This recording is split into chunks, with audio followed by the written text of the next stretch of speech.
Big update in the ongoing legal battle against Activision Blizzard, as one of the lawsuits against them has been settled for $18 million. And you heard that right, one of the lawsuits, one of many in fact, but one that is going to have some serious implications for a lot of the other legal issues that are currently going on. So much so that there's a lot of people debating whether or not this is a good thing, even though in theory there is a cash payout being presented to some affected parties of some of the numerous allegations we have heard over the course of the past however long it's been going on for quite some time. So let's take a quick look at the update, what it means for the currently ongoing case, what it means for the case that has been settled, and why there is still so much left to unpack between Activision Blizzard and all affected parties. To start, the specific lawsuit we're talking about here was the U.S. Equal Employment Opportunity Commission, or EEOC. The $18 million figure is actually one that may sound familiar. Back in September of last year, announced via a press release, Activision Blizzard agreed to put this amount towards a fund meant to compensate the many victims of alleged harassment and assault within the company. Any funds not claimed may be given to charities related to women in gaming or other related issues. They're also required to revamp their mental health services and system for employees' feedback on their boss's conduct, all under the supervision of an independent equal opportunity expert, among some other things.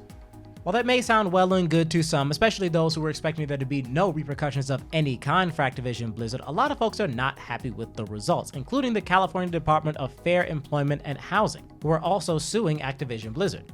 The DFEH tried to get the settlement approval delayed as their own case is ongoing, and the closure of this case has some direct connections to theirs.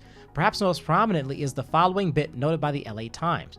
To receive funds from the $18 million fund established by Tuesday's consent decree, however, recipients must sign a document that waives their rights to recover any monetary damages or other relief that may come from the California lawsuit for sexual harassment, pregnancy discrimination, or related retaliation. So taking a share of this money completely takes you off the board as far as other legal actions goes. And while the exact cut and exact number of potential claimants isn't noted, there's a lot of critical voices that say that this is neither enough money to be fair compensation to the affected victims, nor is it much of a monetary blow for a company as massive as Activision Blizzard. One example of such criticism comes from law firm owner and podcast host P. Andrew Torres, who states in the article that the amount spent is relatively small and, quote, effectively undercutting the state law proceedings where the state agency was far more aggressive.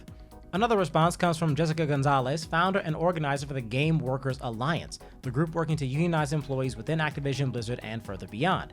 In response to a question regarding whether individual lawsuits would still be possible for those who claim a portion of the money, she responded with the following: "No.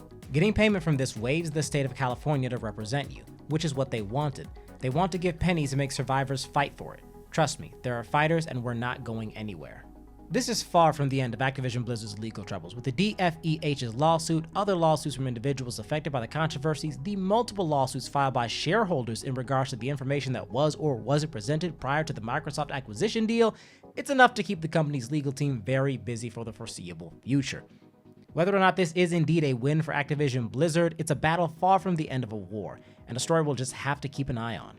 But for now, folks, let me know how you're thinking about this story. How do you feel about the decision reached with the EEOC? Do you feel like this is going to have any meaningful impact on the state of working conditions at Activision Blizzard? Do you feel like this is just a drop in the bucket for them and they'll keep things pushing without any real issue? Do you feel like the other ongoing lawsuits will result in any more severe consequences? Let me know in the comment section down below, and I will of course let you know when there is more news worth knowing about in the wonderful world of gaming and esports and beyond. For now though, that's all I've got for you. Thank you for joining me once again, and as always, have yourselves a good one.